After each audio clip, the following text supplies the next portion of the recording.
All right. Hello, everyone, and welcome to today's discussion on optimization through strategic lifecycle marketing. Thanks for joining us today. My name is John Stona, and I lead marketing for Stripe here across Asia. And judging by the topic at hand today and the sheer quality and slate of the panelists that we have, I'm confident today's discussion is going to be quite an engaging and insightful one. Now, as marketers, I think it's clear to say that we have a variety of tools and channels at our disposal to reach audiences. That traditionally has never been a problem. What's been a challenge, however, in an increasingly competitive and crowded landscape, though, is how do you cut above the noise and how do you really build those lasting and authentic relationships with the limited resources that you have? And I think it's safe to say that customer engagement is now seen as really critical to doing that. Whether you are acquiring new customers, looking to upsell, or retain your existing customers, customer engagement is critical. And one part of that, especially when you think about how do you differentiate and elevate that customer engagement, has to come from personalization. Now, if we were in this room virtually, physically, whatever it might be, having this discussion, say, 25 years ago, it probably would focus on something else. It might focus on mass marketing, scale. How do we get as many eyeballs on our brands, our messages as possible? But thanks to modern day technology and modern day marketing, that conversation has shifted away from mass scale to mass personalization. It's not about getting the same message and the same experience to all million people. What I instead want is each of those million people to have a personalized and engaged and different tailor-made experience. And again, a modern day tech stack and modern day marketing strategy helps you do that. And we're going to dive into that today. I mean, of course, there's no one size fits all when it comes to personalization, but this is, again, why you need to figure out how you have the right tech stack and how you adapt that tech stack to your unique business and your unique needs from a customer standpoint, but also how do you think from a strategic perspective. And so again, really, really grateful to have with us three industry experts who obsess about this topic and who have deep subject matter expertise. And so we're going to dive into the customer engagement across the entire life cycle. And hopefully you walk away today with some practical tips on how you can elevate your game when it comes to customer engagement across the entire life cycle. So with that, I am delighted to welcome our three panelists for the day. First off, Alfonso Hartanto, SVP Platform, Traveloka. Next, Andy Carvel, who is a partner and co-founder at Feature. And last, but certainly not least, Chai Yi-un, who is a senior strategic business consultant at Braze. Folks, welcome to today's discussion. Thank you for joining us.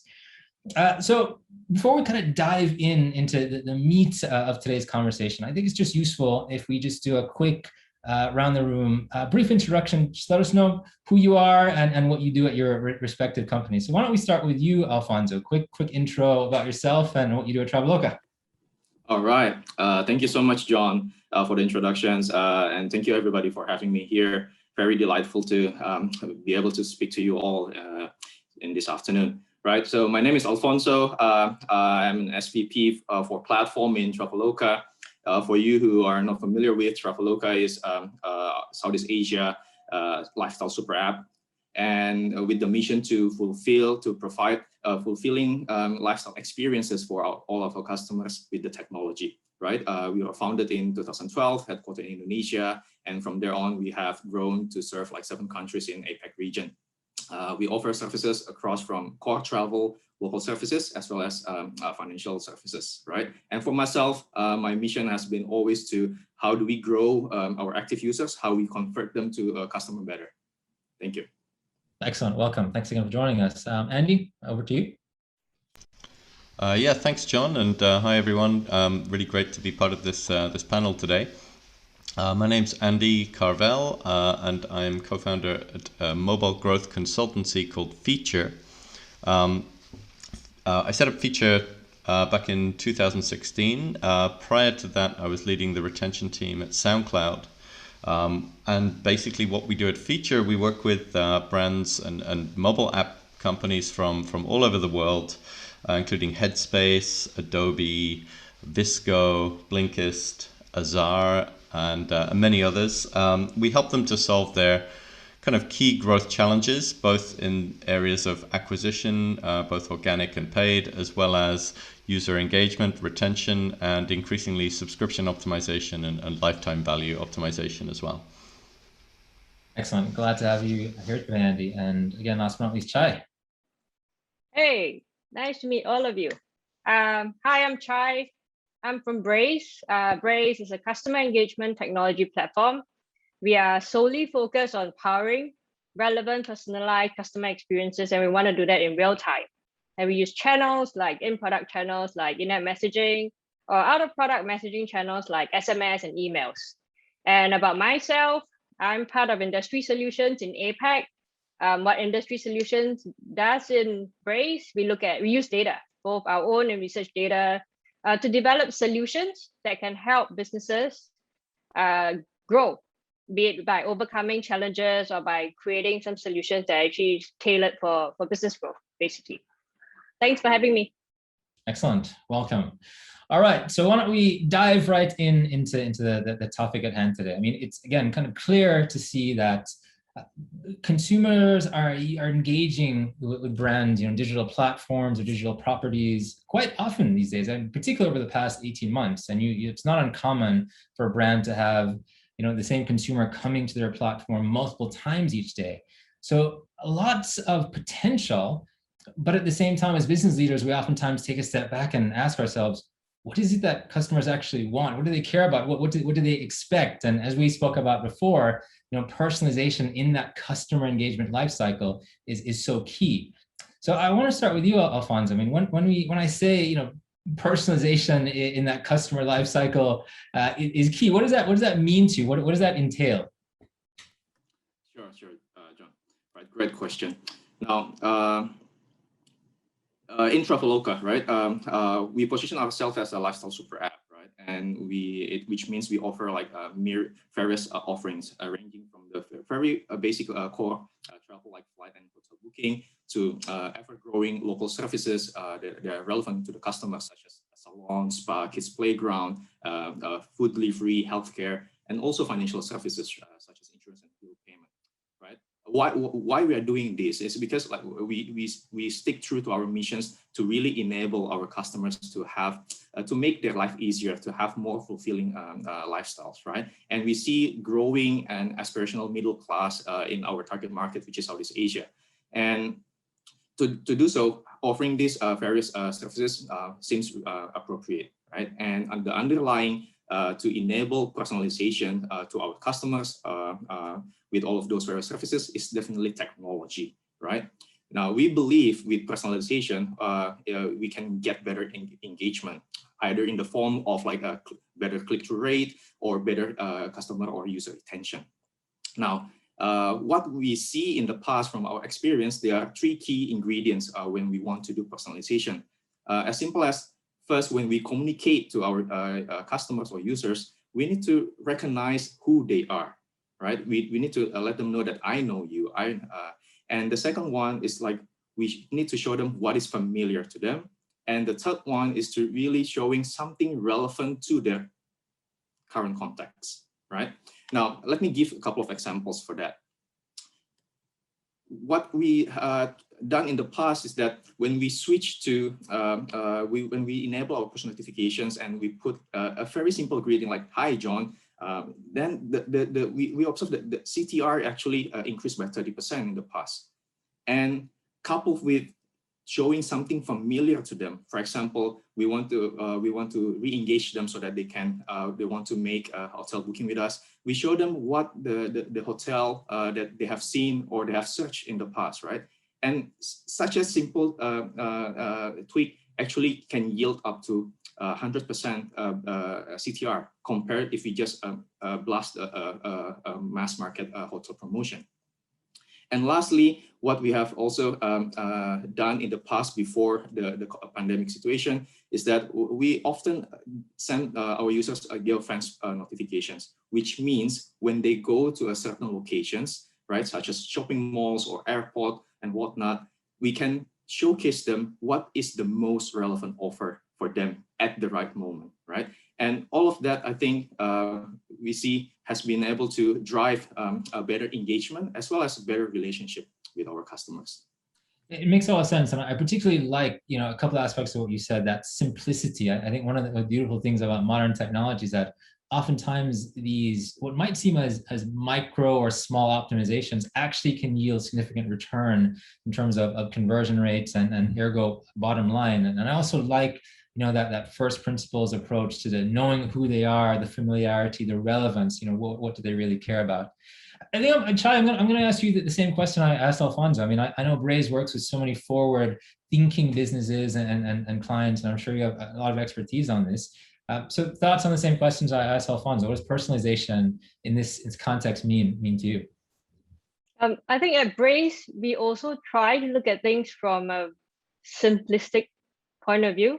And we want to lay it out in a human terms, right? There's no point kind of complicating technology to jargons or things that people don't really understand. So what we look at, we talk about personalization, very, very simple. Listen, understand, act. So listen to the data signals that your customers are willing to share with you. And you should always capture the data signals in a respectful manner.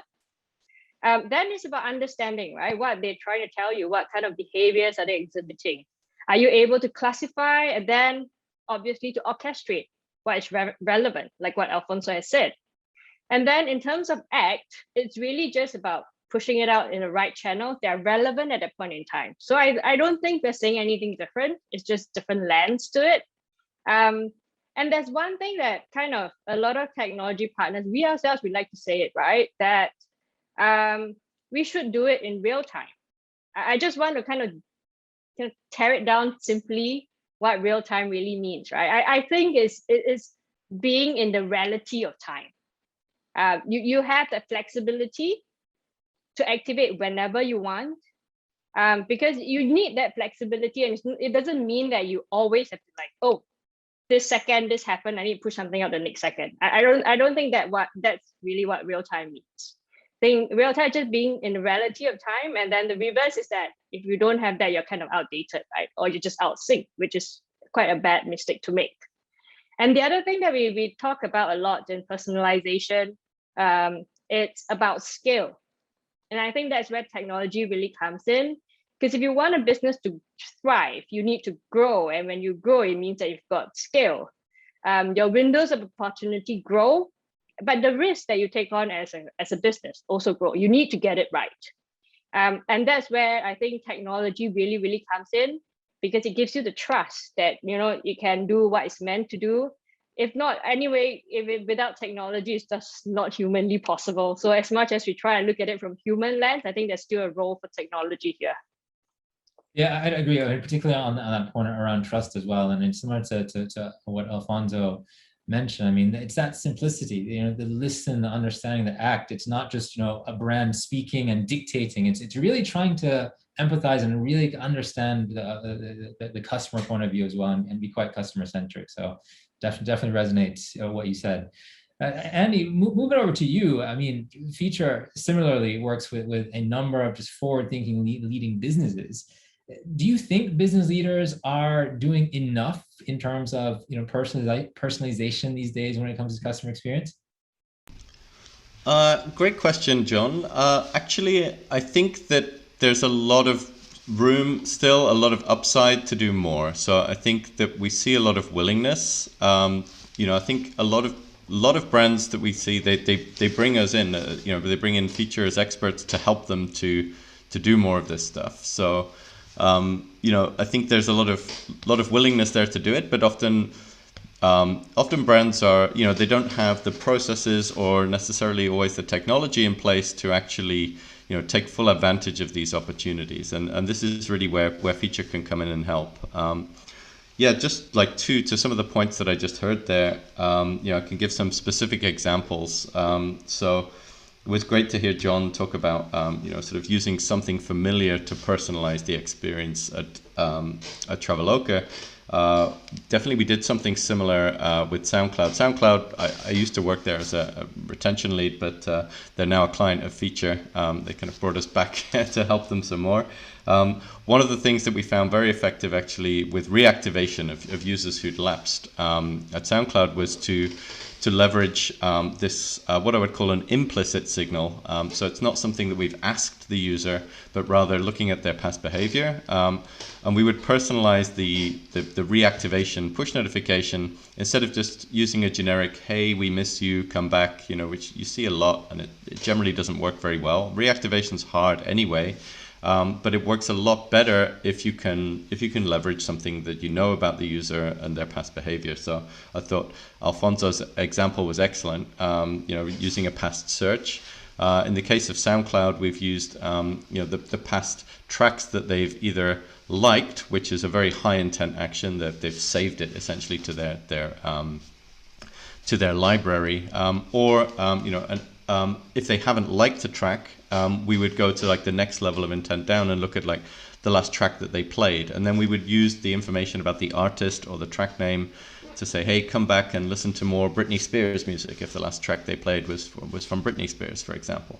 So we can help companies to put some of this stuff into practice, and definitely leveraging the capabilities of a tool like Braze does, to Chai's point, really bring in those kind of real-time possibilities. And another quick example there would be, being able to send a personalized welcome email based on a question that we've asked the user in the very first session, using a Braze in-app message to collect some information about the user. Maybe about, you ask them, hey, what are you here for? Are you looking to, with Headspace would be a good example. We ask users, why they want to meditate, and maybe it's to release, to reduce stress or anxiety, or maybe it's to get more focus.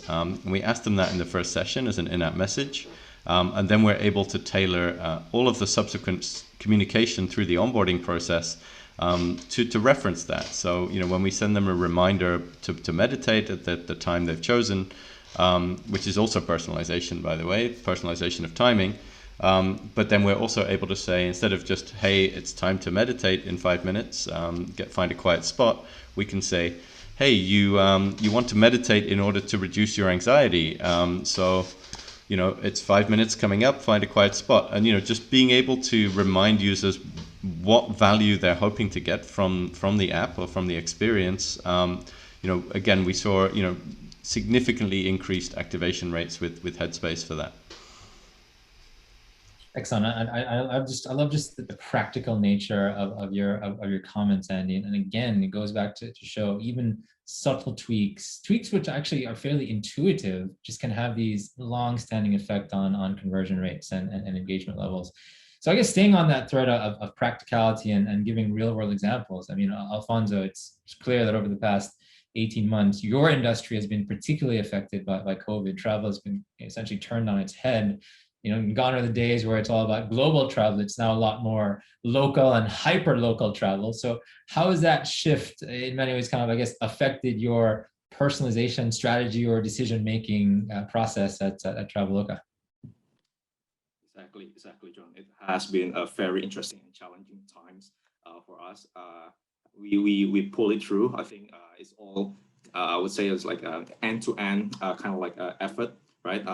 From marketing, from our business, from our product, right? And let me walk you through what actually happened, and hopefully there are a couple of lessons learned for everyone, right? So we know that to be able to give personalization, right? We need to stay relevant. And to do that from a business side, right? What we launch is, we understand there is anxiety for our customers, that perhaps they want to still go out, but they're just afraid whether it's safe out there, whether it's clean, or whether our partners follow the health protocol. So we actually do or launch like a Traveloka Clean Partners. We work with various airlines, with our accommodation hotels, right, with our restaurant partners. And when we see that our partners actually adhere to the health protocols and standards, like seat distancing in flight, as well as like all of using masks and sanitizing the hotel rooms, etc. We give them like the clean partners label, right? And this helps not only our customers but also our business partners. So it's kind of win-win solutions that customers know when they go to these clean partners, they follow the health standard, and the business partners who follow the health protocol actually can get more transactions because they are the preferred ones by our customers, right? So it's kind of like win-win solutions. We also expand our businesses to what is more relevant during the pandemic situations. For example, healthcare, right? We offer not only COVID tests, but also other health services within our platform, right? And everybody, when they stay at home, definitely they still need good food.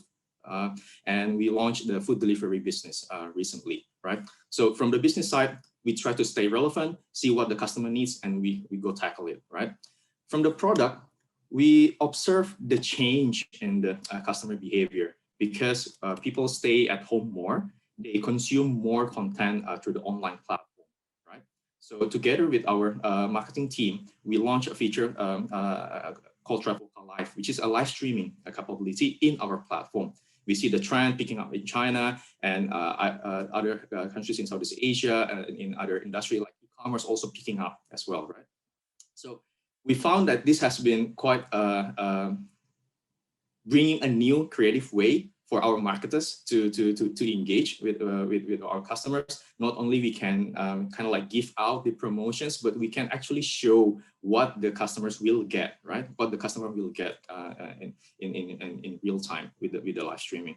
Now, in addition to that, the product team also see that there is so many externalities that makes your travel schedule, for example, or your staycation schedule might change suddenly because of the another outbreak or whatnot, right? So that's why we also provide like easy reschedule for our customers. And to ensure that we offer the maximum flexibility, we offer like the buy now, stay later. We call it buy now, stay later, which means like you can commit or pre-purchase a room booking, and then you can then have an open dates until like a year next to really determine when is the most convenient time for you to check in, right? So yeah, hopefully that kind of sums up, like really follow what the customer needs, be customer centric, and then the personalization will naturally follow. Yeah, I mean, I think there's so much richness in what you said, and it's really just, it's from a business standpoint, product standpoint, you're really adapting your business essentially to the market dynamics, and also again to that highly adaptable customer as well. So there's this kind of adaptation on both sides, business, product, and customer going on, all again enabled through technology, which is great to see. So actually, Andy, I want to come back to you because if I am a marketer sitting on today's call, listening to this panel, and I want to get, I guess, kind of at a more instructional level, you know, what are the key concerns and challenges that marketers are really facing today when it comes to, you know, building those growth-oriented, you know, customer engagement strategies? And more important than the challenges, tell us the solutions on how we should actually tackle some of these challenges. Yeah, sure. There's, you know, of course, the challenges are pretty varied, but we do see some common patterns. You know, we work with a lot of companies throughout the industry. We've probably worked with around 100 apps over the last 5 years, and definitely we see a couple of key challenges. I'm going to call out two. So the first one being just actually a fear of experimenting too much. Particularly, we see this if the app is already pretty established and there's already significant revenue being generated from the app. This tends to create a lot of caution within the organization. Nobody wants to turn off that money tap, right, by taking risks and, you know, doing something new or bold. But actually taking risks, innovating and you know, running new experiments and changing things up is the only way that you're going to get significant incremental results, right? By just making very small changes and playing it safe, you're probably going to, hopefully at least keep going more or less as you are, but you're unlikely to see that step change.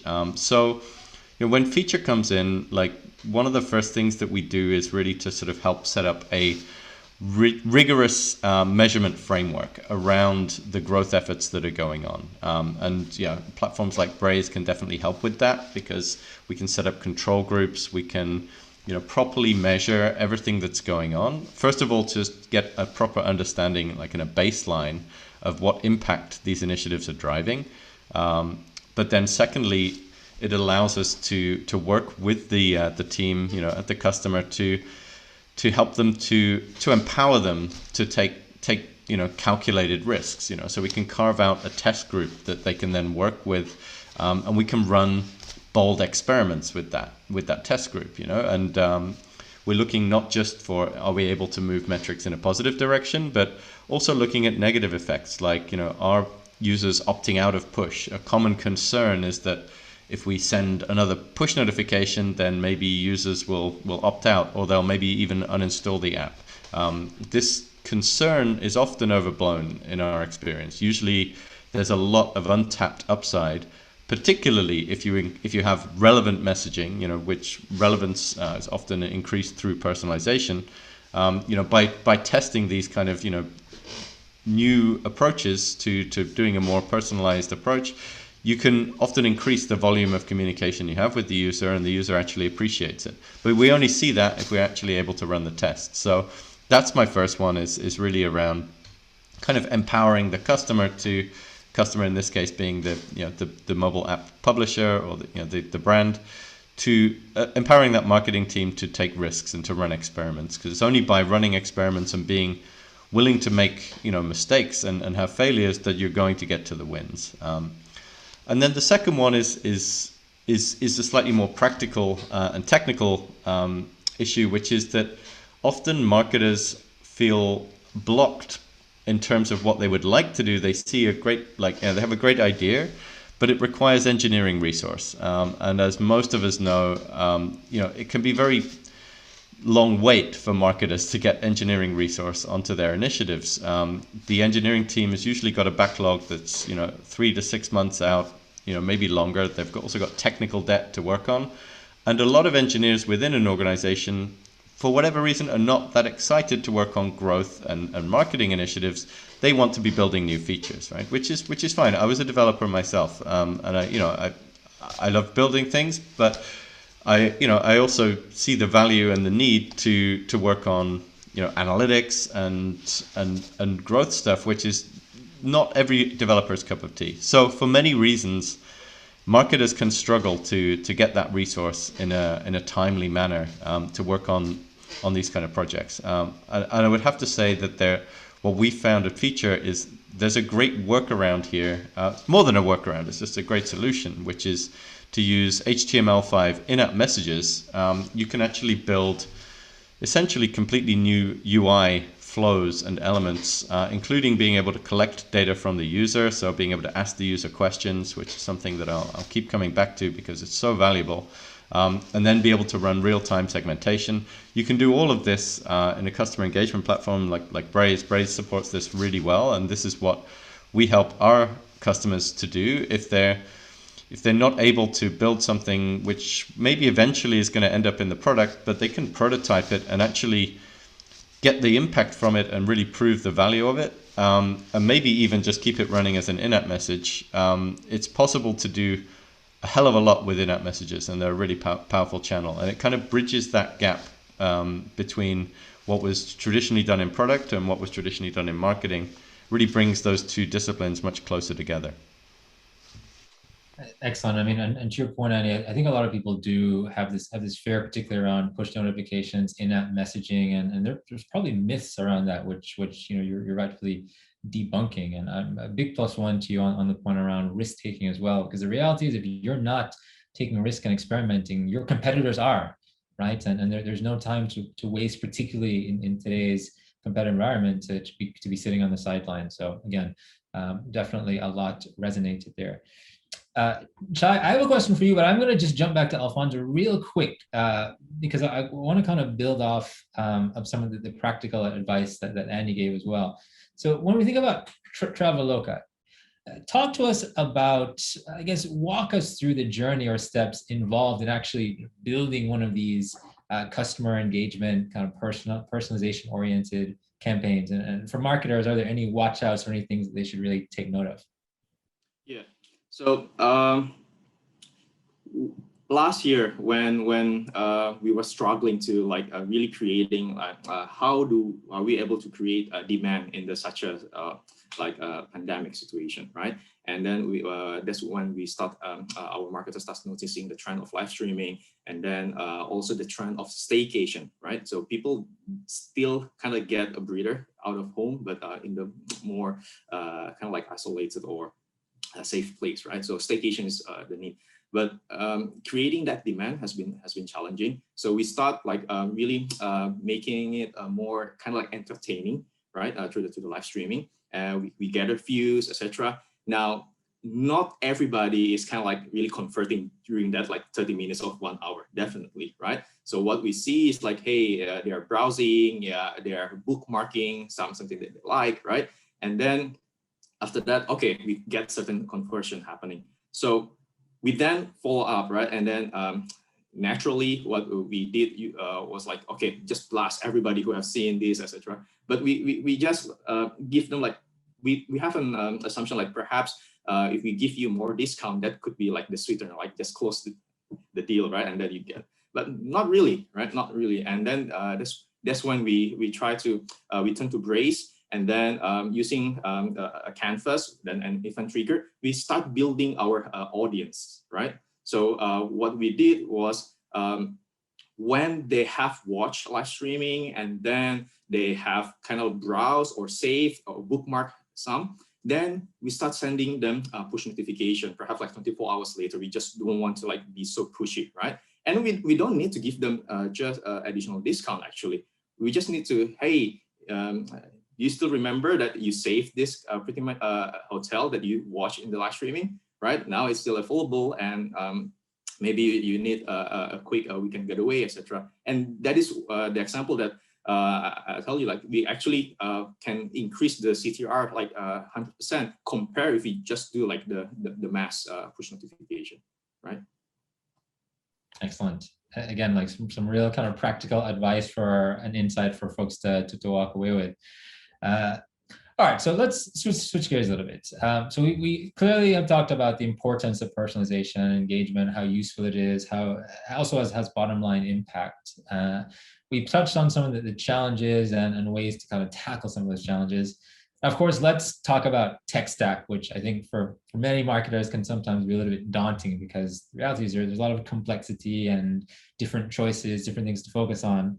So Chai, how do you work with brands to identify the areas that they should focus on? I think when we look at the MarTech and the AdTech world, it's kind of blending, and sometimes there's a lot of confusion around it. So again, I like to go back to kind of principles and looking at growth, right? Because ultimately we use technology to grow our business. Just usually the starting point is depending on what kind of clients we work with, depending on where their perception is. But what we see is perception sometimes is that growth equals to the acquisition of new customers. So they go very aggressive in performance. They're very aggressive in trying to get more people into their own ecosystem. So a lot of effort there on performance marketing, getting the right tools in place. And through practice, what we are seeing is actually the other way around. So retention and engagement is kind of like the powerhouse. It drives and accelerates business growth rather than acquisition as the leader. So if you think about it, right, why we say that, if you look at the top 1% of companies out there, there's actually studies done. The reason why they're the top 1% and why they've left their competition behind is because they've got significantly higher retention rates than their competition. So their key differentiator is actually retention. And if you think about it, it's actually quite logical. Retention or customer engagement platform as the key of your tech stack, right? It allows you to retain your customers. It then gives you more funds for your marketing efforts, more ammunition to acquire, but fundamentally also allows you to have more to generate more word of mouth because your base is bigger. The longer your customers stay with you, the more touch points to monetize, the more transactions you make. If you're on an advertising revenue model, it gives you more audiences to come in. You've got more frequency of exposures, better monetization again. So essentially, if you think about it, you're creating like a growth loop. And it is something that I think as marketing people, I mean, I myself was a marketing person. A lot of times we look at acquisition, and then we have a lot of tools that we use. And then later on, we think we've got a base, then I start investing in, say, a retention tool. Just kind of flip it around on the head, and we've seen this happen. If you focus on getting the right platform that allows you to retain your customers, and it's a lot of what Afonso, what Andy has already mentioned, all the principles, just need a platform that allows you to do all of that, you actually start to see better business growth. I like that. I mean, I like the whole concept of just flipping it on its head, because you're right. So many folks immediately just want to think about acquisition, performance, and engage at that stage of the funnel. And logically, as you said, I mean, there's a reason why it makes sense to focus more on that retention and engagement piece. So Andy, I mean, also kind of probing tech stack a little bit more. Sometimes there's a belief that it can be hard to optimize tech stacks. I guess kind of demystify that for us a bit. Is it really that hard to kind of optimize tech stacks? I would say the first thing is that, you know, optimization is an ongoing, continuous process, right? It's never done. You'll never get to the perfect tech stack or the perfect data taxonomy, for example, and you know, it's not a very useful goal to say, okay, we're going to optimize it and then it's done. But like, is it possible to continuously improve a tech stack and continually build out additional capabilities? Yes, absolutely. You know, there can be some real step change moments, maybe when you're swapping out you know, an in-house tool which has got you from, you know, 0 to 1 million users, you know, to a platform that's really going to help you scale to 100 million users. You know, these are, you know, some of the big moves that you might make. But then there are also lots of ongoing optimizations. Maybe you're building out additional integrations, or you're building out an internal API which then exposes certain data, maybe recommendation data, which is a very sort of kind of specific to your environment, but then you're hooking that into a tool like Braze using their connected content features to be able to pull in data and personalize your messaging in real time. You know, that would be sort of an incremental but significant improvement. And you know, sort of it all kind of, whatever tech you're using, whatever tools that you've got in place, and however you're sort of building or buying those in over time, I'd say the really fundamental point, which is not, you know, it's not a super exciting topic, but it's really critical, and that's data taxonomy, right? Everything rests on how clean and well structured your data is, and you can, you know, that starts by documenting, you know, what you're currently collecting and where it sits and how it's encoded, and then from that you can sort of identify gaps. This is something that we do at Feature. When we come in to work with a new customer, we spend the first few weeks documenting their data taxonomy, because often it's not documented in-house. Often the person who set it up has left the company. Maybe some other people have added to things over time. Maybe you're collecting different data from your web users than from your Android users than from iOS, you know, and the naming convention is different. Like all of these things, they're not exciting topics, but oh yeah, sorry, I just hit my mic. Yeah, but you know, they need to be tackled. And when you have that foundation in good order and well documented and well understood by everyone in the company, then you can start to build, like, you know, fun stuff on top of it that really leverages that data in exciting ways. You know, I think you touched on something which is, you know, fairly common in across, you know, many different strategies and business overall, which is oftentimes 80% of what's going to drive success are those foundational aspects. Now, they might not be the most glamorous, but it's that engine, it's that really solid piece upon which everything else gets built. And if you're right, if you ignore that or don't do that right from the start, everything else essentially kind of collapses on top of that. So really, really great point. Now, folks, I know I see the questions coming in. I see some great questions, which I wanna get to with our panelists. And if you have more, please don't hesitate. Don't be shy. Pop them into the Q&A tab. So why don't we actually just end with one more question, and then we'll turn things over to live Q&A and get through some of these. So for each of you, what is that one kind of key takeaway, insight, tip that you want to leave folks with today on this call? One thing. So why don't we start with you, Andy? I'm going to come back to in-app messages. I've been, if anyone's like seen me talk before at another event, I'm often talking about in-app messages because I really genuinely believe that they're like a golden channel with so much capability to interact with users across the whole life cycle. We regularly see engagement rates, like in terms of, you know, just users taking an action when prompted with an in-app message, like in excess of 50% of users often react to that call to action in a positive way. So they're incredibly impactful tool and channel. And I think what we found to be, one of the most exciting parts about using in-app messages with our clients is the ability to do, what we've been talking about today, which is real-time personalization.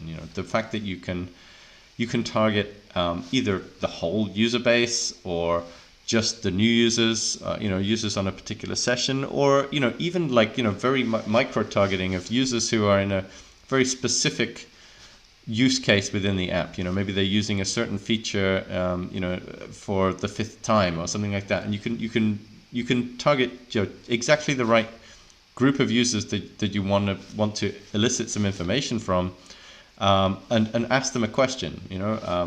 That can be just like literally like a one question survey. Could be that you survey them with multiple questions. Could be that you're gathering information from a slider or some other kind of UI mechanic. You can build all of these things into an in-app message. It's essentially a little web view that you can build within your app experience, and anything you could do in a website, essentially, you can do inside an in-app message. So incredibly powerful.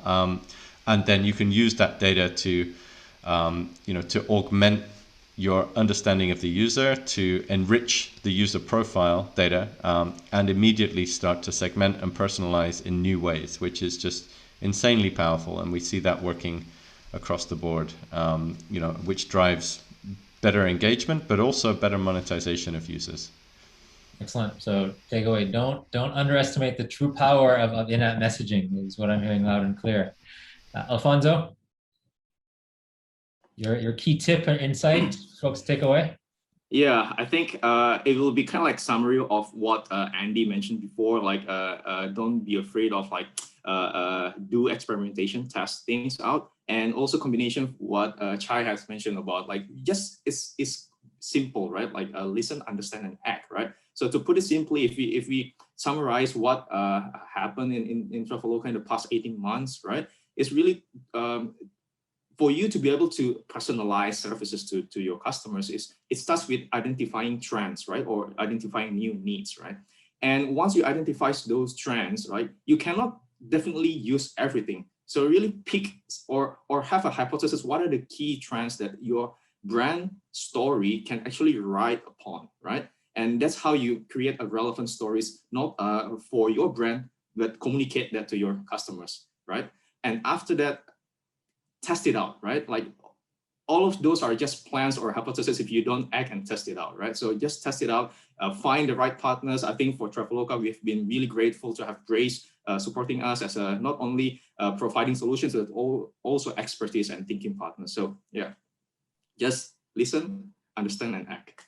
Excellent. Listen, understand, act, and really this kind of biased again towards experimentation. And then your last point shouldn't be underestimated either. I mean, a lot of times it's the ecosystem. It's finding the right partner as well to actually really who has the expertise to do this. So great points. And to close out, Chai, your key insight for the audience. I think we've established that technology is important. Just one point to kind of add to that, there's never going to be a perfect technology stack. It's an always ongoing iteration. So I think it's important to choose one that allows you to do what you need today. So if you want to run today, it should allow you to run today. If you want to fly tomorrow, it should allow you to fly tomorrow. I think it goes back to the fundamental principles of flexibility and adaptability, not just as human beings as we adapt to change, as what we've seen in Traveloka, right? The technology that you have should allow you to do that as well.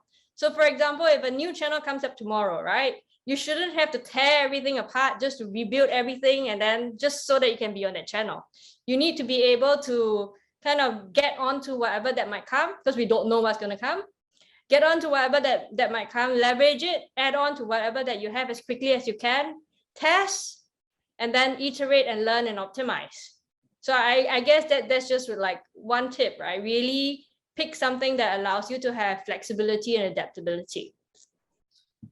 Great. I mean, I think you very much kind of talked about the major difference between more kind of legacy tech infrastructure and more modern day infrastructure and tech stack. It's that dynamism, it's that ability to adapt, which again has become so critical, particularly over the past 18 months when folks have had to adapt and deal with disruption and change.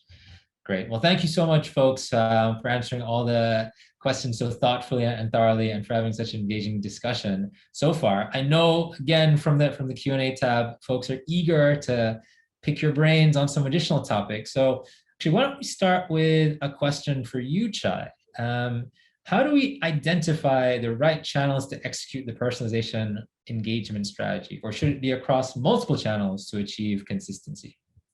I think at Braze, we strongly believe in a cross-channel approach. We've done multiple studies. If we just look at usage, right, utilization, I think as of last month, more than 65% of our clients use more than 3+ channels with us.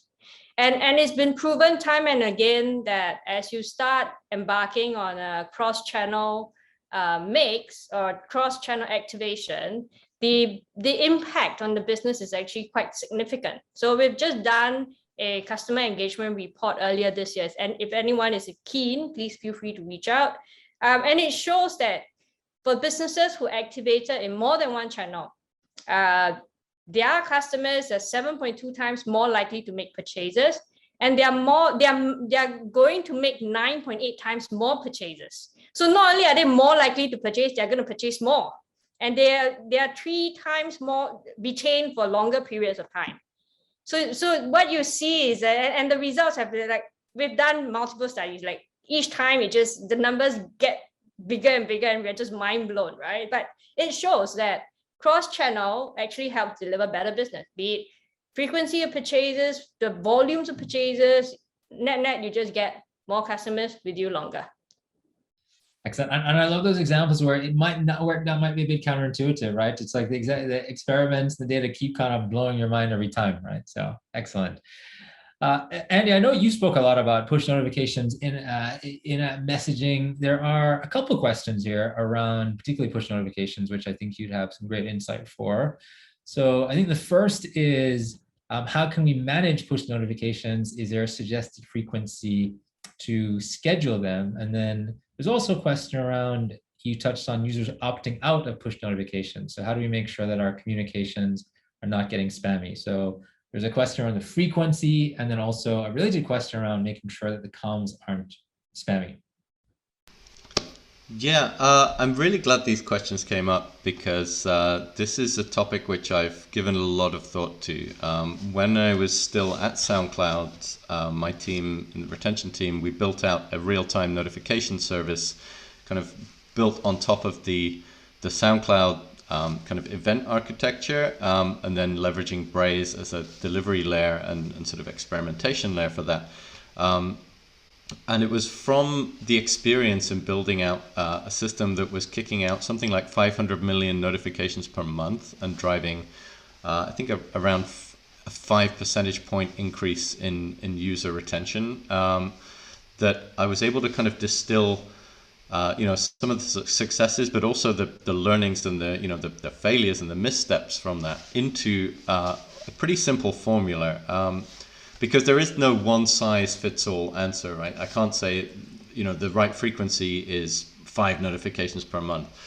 First of all, that frequency will be different for different users. Some users will be much more welcoming of a lot of communication than others. So the perfect system would actually adapt on a user specific level. And I've written a blog post about, kind of imagining what that system would look like. I never actually finished building it before I left SoundCloud to join Feature, but I did distill this down to a framework which I call RRF, which is this like golden formula that impact from notifications is reach times relevance times frequency, right? And these 3 parameters, if you like, are kind of in a tension with each other. So reach, what segment of the audience are you able to target with this notification? And obviously high reach notifications that you can send to, all or most of the users are going to have a very high reach, whereas like something very specific that's only targeting power users will have a much lower reach.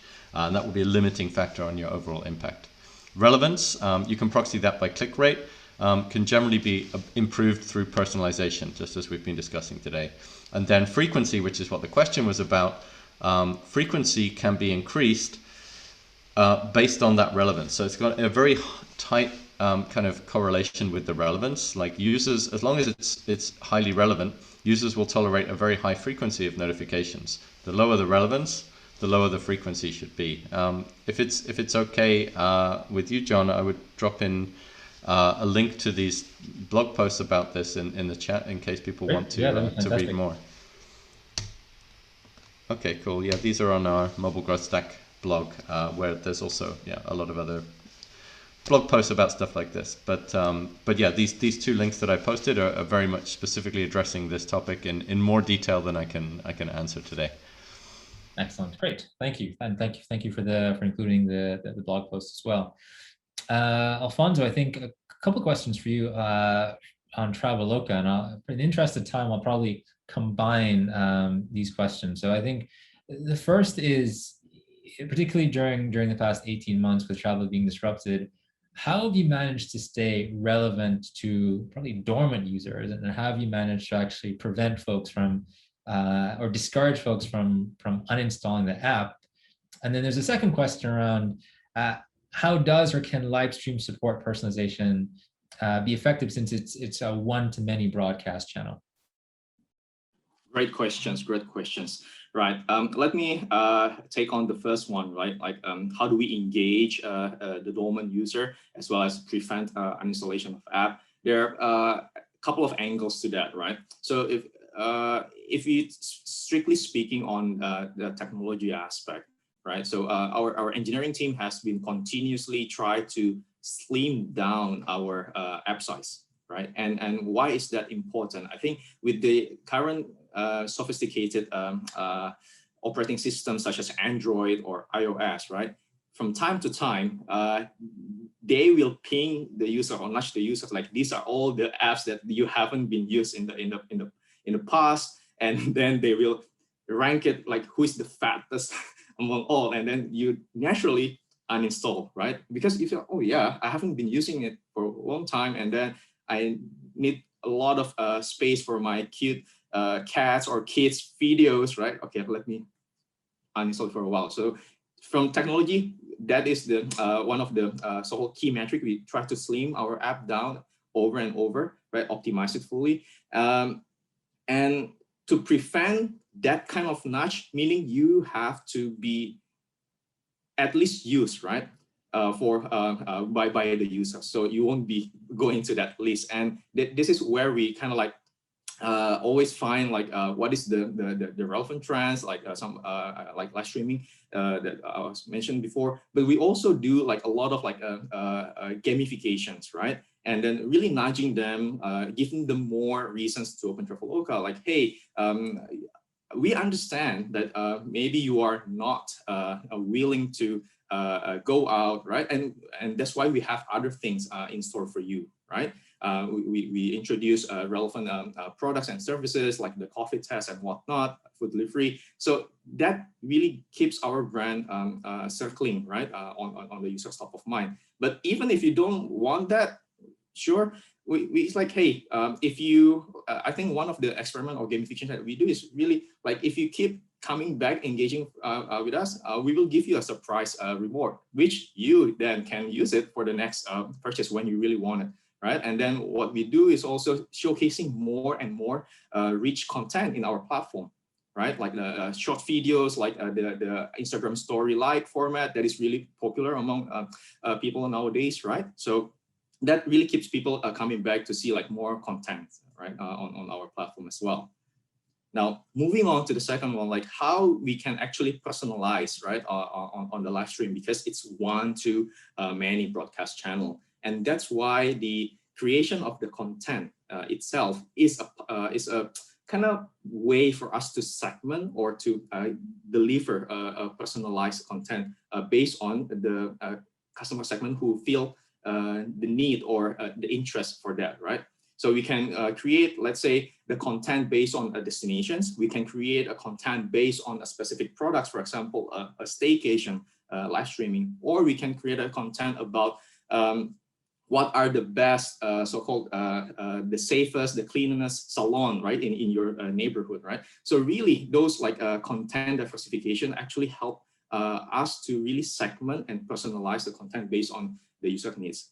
And after that, remember to follow up. That's once you have this, and I think that's the beauty of having the live streaming inside your platform, because you can really gather the data, how many actually view, how many actually stay for how long, did they browse the product that you recommend, did they save or bookmark certain items, and then that really allows you to make a personalized follow-up through the push notifications or even in-app messages if they still engage with your app. So makes a lot of sense. And I love that it kind of hacks almost, particularly the first one around app size as well, and slimming things down so you don't, you're not tempted to uninstall.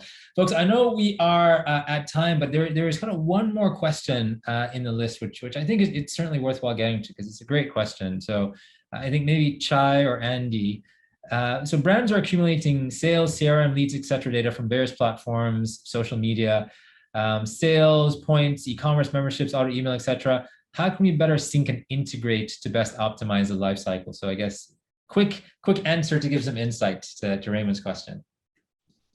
Why don't I start? I think what we look at is what we call high value actions. Understand what actions customers do that ultimately will kind of what we call high value actions. Understand the actions that you want customers to do that will drive your business. It's as simple as that. So for example, if you are a food delivery app, what we've seen sometimes is just ordering a simple coffee is going to land up 3 times lifetime value that you're going to get from that customer who orders a coffee from you.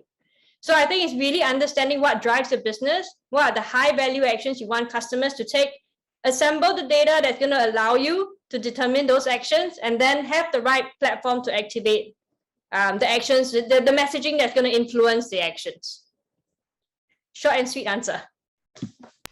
Yeah, and just to throw in on top of that, completely agree with everything Chai just said. I would say, if you've got a lot of different data sources, a lot of different places where those high value actions might be being captured, or other important data about your users, then you need to have it comes down to, again, this data taxonomy question, having that taxonomy mapped out so that you understand those high value actions, you understand those use cases where you expect to be able to leverage that data, and then figure out how to kind of connect those data sources together and ideally pipe them into some kind of central orchestration layer that's that supports flexible data integrations. Excellent. Well, folks, we could go on talking about this topic for at least another hour, but unfortunately we are a bit over time now. We've covered a lot in a relatively short amount of time, and so I do just want to give a special thank you to Chai, Andy, Alfonso for just your points of view on all the insightful and practical advice you've given folks today. So a big thank you for that and for joining us today, and folks on the call, thank you also for making the time to join us for this session. So Stay well, stay healthy, and best of luck for your growth and customer engagement personalization strategies as well. Thanks again. See you soon. Thank you. Thank you. Bye. Thank you.